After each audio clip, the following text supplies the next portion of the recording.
حضرت مفتی رشید احمد صاحب رحمۃ اللہ علیہ جب کسی کا ذکر کرتے تھے تو یہ فرماتے تھے کہ وہ جو بظاہر دیندار ہے، کیونکہ حقیقت میں ہمیں نہیں پتہ، ظاہر میں دیکھنے میں لگ رہا ہے کہ واقعی وہ آدمی حلیے سے مسلمانوں والا اس نے حلیہ اپنایا ہوا ہے، تو اسے فرماتے ہیں بظاہر دیندار ہے، ہو سکتا ہے حقیقت میں دیندار نہ ہو، کیونکہ حقیقت میں دیندار اس وقت پتہ چلے گا جب اس کے ساتھ آدمی کچھ معاملات تو کرے نا. جیسا عمر رضی اللہ عنہ کے سامنے کسی نے کسی شخص کی تعریف کی کہ ماشاءاللہ فلاں شخص بڑا اچھا آدمی ہے، تو حضرت عمر رضی اللہ عنہ نے پوچھا کیا تم نے اس کے ساتھ کوئی لین دین کیا؟ اس نے کہا نہیں. پھر پوچھا کہ اچھا تم نے اس کے ساتھ کوئی سفر کیا؟ کہا نہیں. تو فرمایا کہ پھر تم نے کیسے کہہ دیا اچھا آدمی ہے؟ کیونکہ اس زمانے میں تو، اب تو پھر بھی نہیں، اس زمانے میں تو سب کا حلیہ ایک جیسا ہی ہوتا تھا.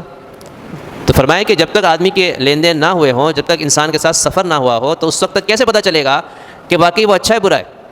کیونکہ زبان سے تو ہر آدمی اپنے آپ کو اچھا ہی کہتا ہے، اور اچھی بات بھی ہر کوئی کر رہا ہوتا ہے. جتنا برے سے برا انسان بھی ہو، تو آپ دیکھیں گے اکثر بہت سے لوگ ایسے ہیں جو انتہائی برے ہونے کے باوجود اپنی زبان سے بہت اچھی بات کرتے ہیں اور ایسی ایسی نصیحت کرتے ہیں کہ انسان حیران رہ جاتا ہے.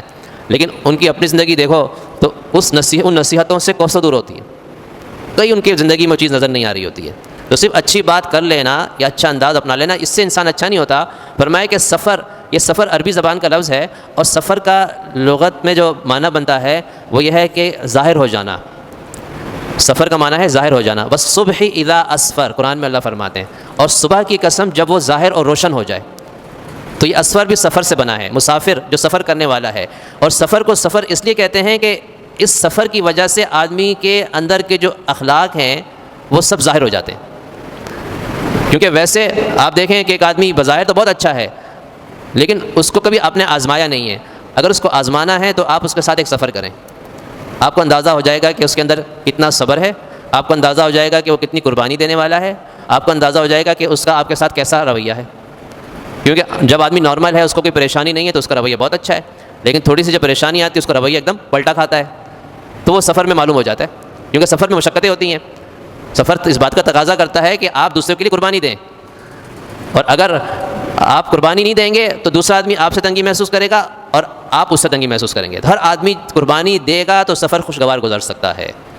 اور خاص کر کے جب سفر مشقتوں والا ہو، لمبا سفر ہو، لمبے عرصے کے لیے ہو، لمبے مسافت کا ہو. تو اس لیے عمر رضی اللہ عنہ نے فرمایا کہ تم سفر کرو گے تو تمہیں اندازہ ہوگا کہ یہ آدمی کتنا بااخلاق ہے، اور دوسرا معاملات کرو گے تو پتہ چلے گا.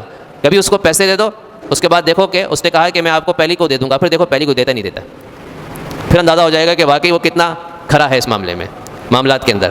آپ اس کو اپنا مکان کرائے پر دے دو اور اس سے طے کر لو کہ بھئی 5 تاریخ تک آپ نے کرایہ دینا ہے، بس اب اندازہ ہو جائے گا کہ وہ معاملات میں کیسا ہے. یا آپ اس کے کرایہ دار بن جاؤ، وہ آپ کا مالک مکان ہے، اس کے بعد آپ کو اندازہ ہو جائے گا کہ وہ کیسا آدمی ہے. تو جب تک اس قسم کے معاملات نہیں ہوں گے اس وقت تک اندازہ ہونا بہت مشکل ہے کہ ایک آدمی کیسا ہے. تو فرمایا کہ اس طرح کسی کی ظاہری، اور بعض لوگوں کی طبیعت ایسی ہوتی ہے وہ جلدی متاثر ہو جاتے ہیں، وہ کسی کی بات سے، کسی کے بول سے متاثر ہو جاتے ہیں، کہتے ہیں یار بڑا میٹھا آدمی ہے، بڑا اچھا آدمی ہے.